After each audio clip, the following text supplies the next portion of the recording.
Everybody's happy with him. We have the highest recruitment numbers I think we've had in 28 years.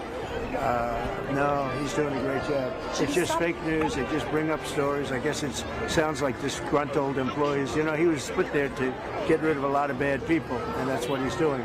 So you don't always have friends when you do that. Should he stop using the app? Do you remain confident in HEGSETH? Do you remain confident in HEGSETH? Oh, total. President Trump.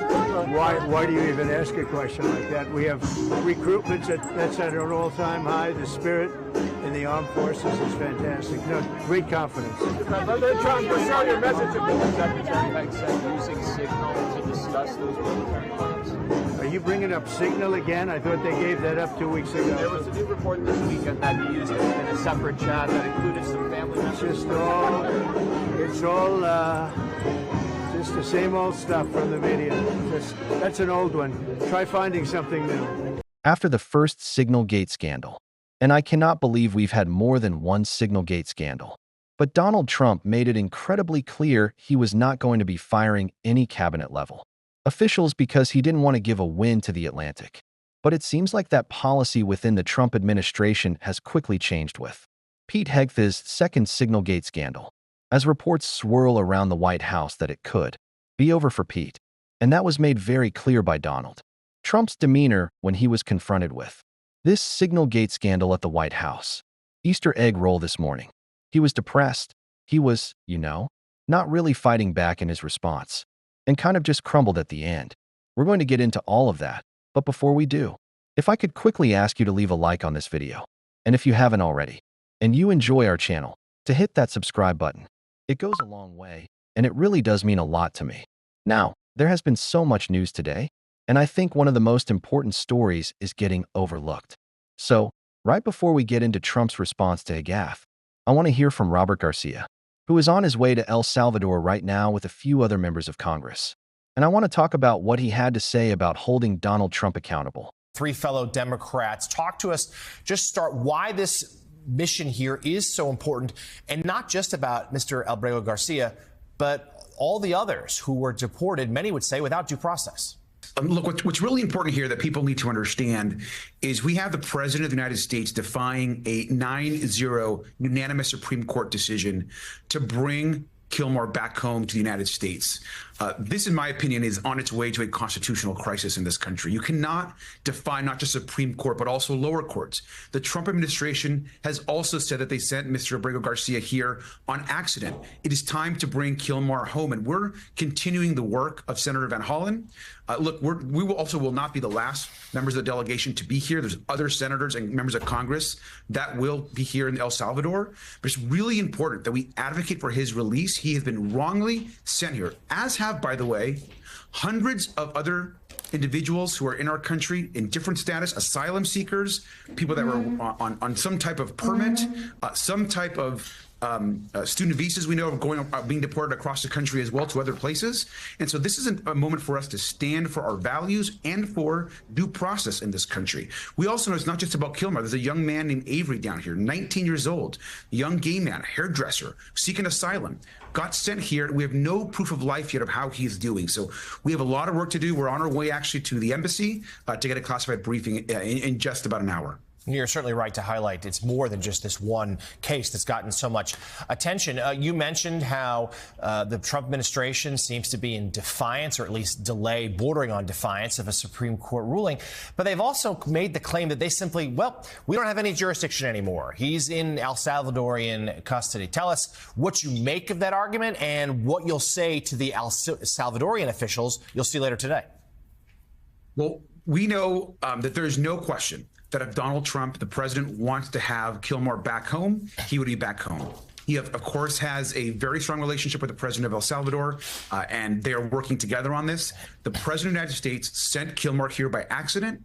The courts have said he needs to return, and the president needs to act. We're here to continue that pressure on the Trump administration and also to build support here in El Salvador for Kilmore's release. There is obviously so much news happening today that this story might get overlooked. And so, I wanted to make sure that we spotlighted the members of Congress who are working to hold Donald Trump accountable and make sure that Albrego Garcia gets home safely, that he gets the due process that he deserves. And I am so proud to see Democrats stepping up and showing what real leadership looks like. We have talked about so much over the past couple of days. Those who think that maybe this is just a distraction or it's an issue that we're going to lose on. It doesn't matter. These are human rights that are being violated. Our Constitution is being crapped on by Donald Trump. It is the same thing we are seeing with Pete Hegseth right now. Are we just going to give up on that because Donald Trump might not want to fire him? Which actually, I think he does. No, people are in danger because of these decisions. Let's make that clear. Let's hold him accountable. And Donald Trump was held accountable when he was confronted about Pete Hegseth in this clip right here. Pete's doing a great job. Everybody's happy with him. We have the highest recruitment numbers I think we've had in 28 years. No, he's doing a great job. It's just fake news. They just bring up stories. I guess it sounds like disgruntled employees. You know, he was put there to get rid of a lot of bad people, and that's what he's doing. So you don't always have friends when you do that. Should he stop using the app? Do you remain confident in HEGSETH? Do you remain confident in HEGSETH? Oh, total. President Trump. Why do you even ask a question like that? We have recruitments that's at an all-time high. The spirit in the armed forces is fantastic. No, great confidence. President Trump, what's your message to Secretary HEGSETH using Signal to discuss those military plans? Are you bringing up Signal again? I thought they gave that up 2 weeks ago. There was a new report this weekend that he used it in a separate chat that included some family members. It's all just the same old stuff from the media. That's an old one. Try finding something new. So there's a couple of things that I want to unpack with this. The first is, Trump is just so sad there. He's just like, yeah, it's fake news. We're doing okay. Whatever. He just knows. He knows that it's over for Pete Hegseth. He knows that he has to fire him at this point. But I love that they continue to return to this narrative that they're trying to push. This is their argument, you know? That it's these woke guys inside the Department of Defense. It's people who are gunning for Hegseth. When it's his own aides. It's the people he brought in. It's the people who were closest to him who observed what an absolute disaster he was. And even in their resignations, they made clear they were doing so because they thought Pete Hegseth was embarrassing Trump, that he was getting in the way of the administration. So these are still Trump loyalists who are speaking out. That's how bad things are with Pete Hegseth. It seems like Trump really, at that point, seems to know it. And everybody else should. This has been obvious for so long. Of course, there was more than one Signal chat. And of course, our national security is compromised by Pete Hegseth. That is exactly what Tommy Vietor had to say on Fox. And, Fox didn't like it too much that he did, then. The Democrats didn't do enough to own DEI and immigration, but now also calling for a shadow government. I mean, is this who you want as the face spokesman for the party right now? Well, a shadow government doesn't mean a scary government. I think it means the British version where you have like a person in waiting for all the senior cabinet positions going forward.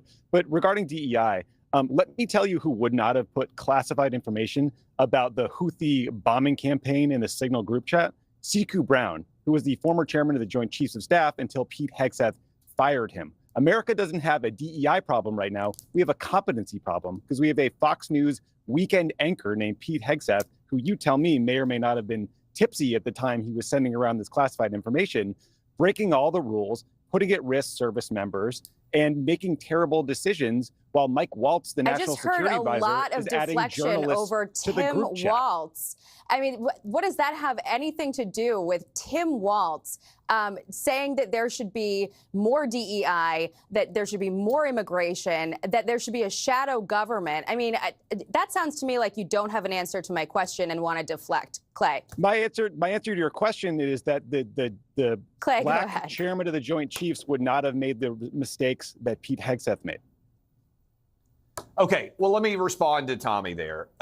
First of all, Tommy, I mean, you're going to try to argue that Pete Hegseth is drinking. I mean, that's completely unsubstantiated, you tell me, Clay. Absurd, you tell and me. Untrue. I don't know. It's untrue. I mean, it's a ridiculous accusation. Let me tell you what the previous administration did. They had 13 people killed in Afghanistan. Nobody was held accountable for that at all. We had Lloyd Austin, who was our defense secretary, vanish in critical condition in the hospital, and the Biden administration didn't even know about it. We got more coverage of what I will admit was a ham-handed and screwed up addition of a media member onto a group chat Then we did 13 dead soldiers in Afghanistan and a defense secretary that went AWOL. And his number 2 was actually on vacation in the Caribbean, if I remember correctly, and didn't even know why she was in charge. So to me, that is far more significant of a story there. It sounds like the sort of takeaway from this conversation is that, Democrats still don't have, anything new that they want to talk about in terms of what their party wants to stand for. Everybody knows that. No Democrat and who's going to lead it in the future. Got to go, guys. We have some breaking news to get to. If you want to have a case race, thanks for having you. Me, Pete we'll have you back we'll again go against soon. the world, man. We'll have a great Thanks, time. Guys. What is crazy about all of this? And there's a lot that's crazy about all of this. But what we're hearing from the Pentagon right now, and what we're hearing from those officials who quit or were fired, is that there are more bombshells still to come out. So, is it a ridiculous question to ask if Pete Hegseth might have had a couple of sodas? Maybe a couple of GNTS on the job? No, I don't think so. I think that's a completely reasonable question that needs to be asked, especially as Republicans don't want to respond to this.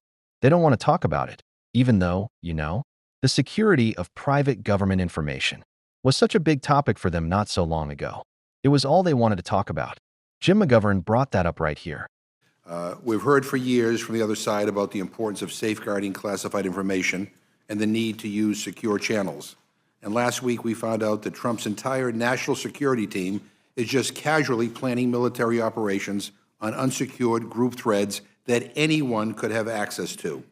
In fact, the Pentagon said Signal, the app they used, is vulnerable to hacking by our adversaries. Defense Secretary Pete Hegseth, our Vice President, and the President's Chief of Staff, our CIA and NSA directors, all of them swapping classified battle plans like school kids sending memes. This is nuts. I mean, based on public comments, one of the participants in Signalgate had the text going to his unattended personal phone back at home because he was in Moscow. I mean, you can't make this stuff up. And let me just lay out for people, this isn't just stupid, it's dangerous. 30 minutes before planes took off, our top government officials were putting out onto the internet details about their mission. Who was listening? We have no idea. Russia was probably listening. China was probably listening. Iran was listening. I'm sure tapping unsecured phones of our national security advisors is one of their top priorities. Doing this might have given our enemies a chance to position anti-aircraft resources or given a heads up to the targets that they should leave where they are because U.S. planes are on the way. They put the entire mission in jeopardy, and they put the lives of our troops in danger. We also know that apparently this wasn't the first time classified information was sent via unofficial channels. The Wall Street Journal is reporting that National Security Advisor Mike Waltz created and hosted several other sensitive national security conversations on Signal, including separate threads on how to broker peace between Russia and Ukraine. I mean, this is ridiculous. This is not a game, and there's still so much that we don't know. We need a full investigation to understand the scope of damage done and if there are other national security communications happening on unsecured channels. Those responsible must be held accountable, and Hegseth should resign immediately. The hypocrisy is staggering, but always expected. What else would we think Republicans would do? Stay honest. Right, like this is what they do. This is no surprise. This, though, is an opportunity once again to make the biggest moment out of this possible. The people are in danger. They talked about the chaos of the Trump administration, the first one as being mean tweets. Oh, mean tweets. That's what the liberals got mad about. No, we're mad about, exposed military information, how our national security is compromised. That is chaos. That puts people in harm's way, and it needs to be called out. We're certainly going to be doing so on this show. And if you want to support that, as always, you can hit that subscribe button, leave a like on this video. And if you stuck around to the end, you can drop a blue heart in the comments.